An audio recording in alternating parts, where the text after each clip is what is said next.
Good morning, my name is Trevor Hutton. I'm officiating minister at Fenton Nazarene, and once a week on the Monday I give a little reflection called Musings on a Monday, which links something that's happened in the media or a special day or some sort of public event or something that's in the public arena and intersect it with a faith thought to think about that we can ponder and reflect upon together during the week. So I'm not quite sure what you've been thinking about this week. I think if you're an England football supporter, you'll be high as a kite and thinking your team will bring it home as they perhaps have a great opportunity to win the Euros this year. So best of luck, and who knows, we'll see what happens. Perhaps you're excited about Andy Murray in the tennis until his defeat, or the rising star of a young 18-year-old girl who played superbly well in court number one, and you can follow her rise to fame, no doubt. She seems to be a prodigy that's broken in. So looking forward to that story as well. Maybe it wasn't sport. Maybe it was some other thing you were thinking about this week. Maybe it was something to do with Parliament or something to do with the media or some other achievement in the arts or in another place of life. Perhaps it was something personal. Perhaps it was something family related. Perhaps it was something that was faith-based. But I guess we all have a chance to reflect on what happens to us as we journey through life. So today I have picked what happened yesterday, which was called a day of giving thanks, or thank you day as it was perhaps more commonly known, which was celebrated yesterday on Monday the 4th of July. The idea was to find a national day that would particularly draw attention to giving thanks to those who had served so well throughout the COVID pandemic, which is still going on, but there has been, of course, great improvements and great advancement given through the vaccine, and also some hope and encouragement that we could be at the tail end. And so a campaign was begun by one or two national health workers, the Scouts, one or two ministers of religion, who began the dialogue about having this thank you day, which took place yesterday. And they got some celebrities from sport and some celebrities from entertainment, some politicians, the first ministers from each of the devolved administrations, the government spokesman, all acknowledge the importance of giving thanks across the nation for those who should be thanked for all of their efforts on front line in the particular services to the community. You may know that Prince of Wales also gave his endorsement and did so by giving his actual desert island favourite songs, which was played on BBC Radio 2, I believe, at midday, a 13-song playlist, which will also be available on Spotify if you're interested, which is his way of saying a big national thank you to everyone who had helped people respond to the corona's pandemic. So maybe you were involved in that yourself. There was an estimated 16 million people who were going to be involved across the nation by signing up to things. The idea was you began a day at 9 o'clock, and you did various activities recommended to you by the Thank You Day website that was composed by the people that I told you about earlier. And it ended with a barbecue or some event to welcome and support your neighbours. So you can check it out on the website. It was on the BBC News yesterday, so you might want to flick back at some of the archives there. And as we learn through all of the stories, through all of the quotes that were given, through all the stories that have been shared, the idea of appreciating others as at the forefront.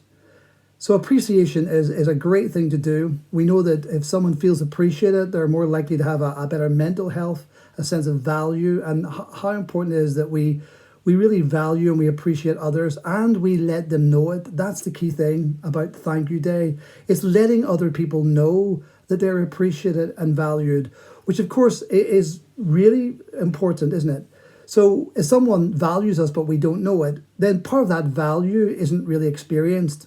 And so the Thank You Day was an opportunity to say thank you to all of those who made a difference in the coronavirus, but also generated this idea that perhaps British people aren't always good at saying thank you. Indeed, there are one or two more serious articles you could read about in the papers and the news that talk about our culture.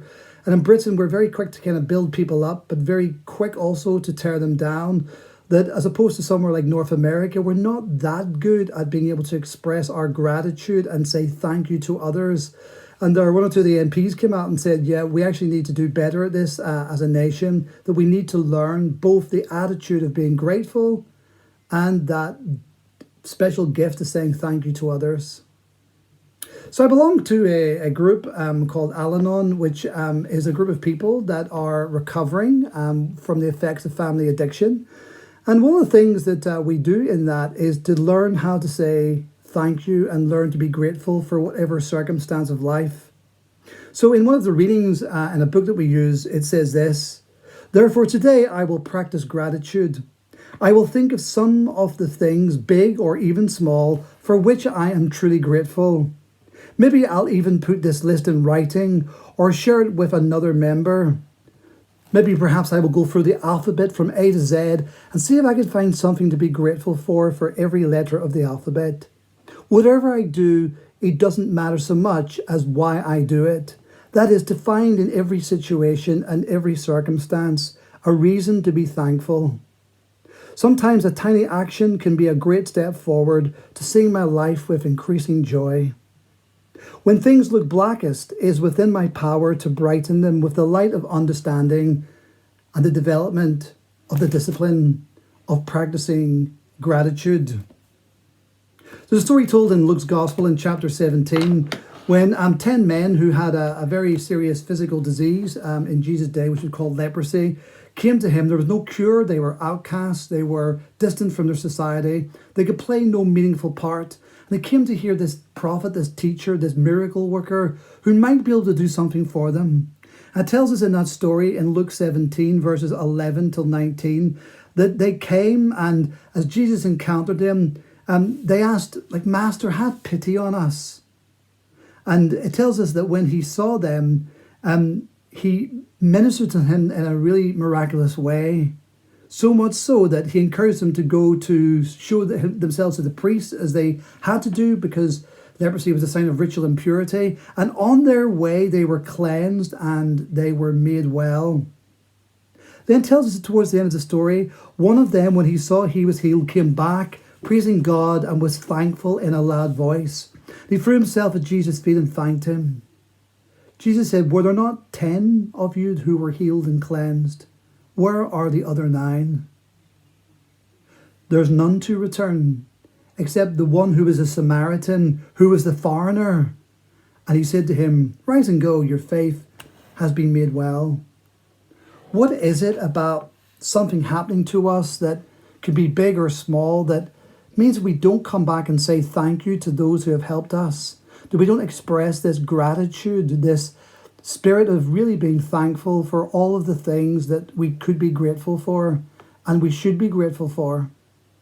In this story, we're told of this wonderful miracle taking place that really radically changed their lives. And yet of the 10, only one came back and took the time and realized the significance to say thank you to the one who had made it happen. Today, I hope that Thank You Day isn't just a national day.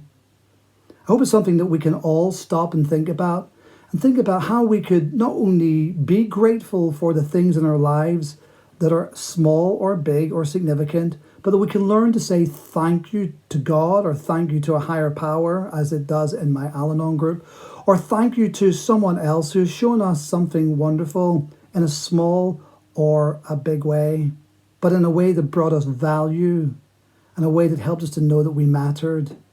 Maybe cultivate the spirit of gratitude in our lives. Maybe cultivate the spirit of thankfulness. May we have that ability and courage to go to others who are so helpful in making a difference in our lives, that we just take that little moment to come back and say thank you. So let's not just make the 4th of July a thank you day.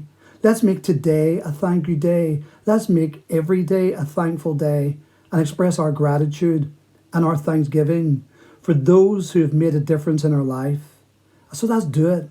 Do it today and do it every day.